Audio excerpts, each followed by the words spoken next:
বাড়িতে কম বেশি সবারই হচ্ছে মুখে রুচি নেই, তো একটুখানি ঝাল ঝাল কিছু খেতে ইচ্ছা করছিল, সেই জন্য বাবার কাছে আবদার করা হলো যে আজকে চিকেন কষা করব।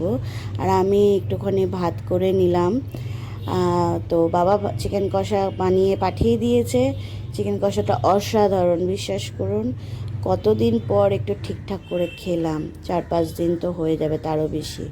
একটু ঠিকঠাক করে রাত্রেবেলা ডিনার করলাম।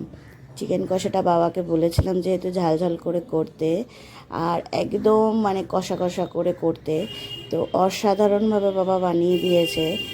অনেকগুলো পিস খেয়ে নিয়েছি।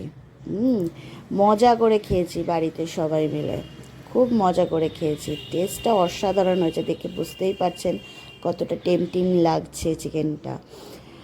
আর অবশ্যই হচ্ছে বাবা যেহেতু খায় না, কিন্তু বাবা এটা টেস্ট করেনি, কিন্তু আমরা খেয়েছি, মজা হয়েছে। একদম ফ্রেশ চিকেন নিয়ে এসে রাত্রিবেলা রান্না করা হয়েছে, দারুণ খেতে।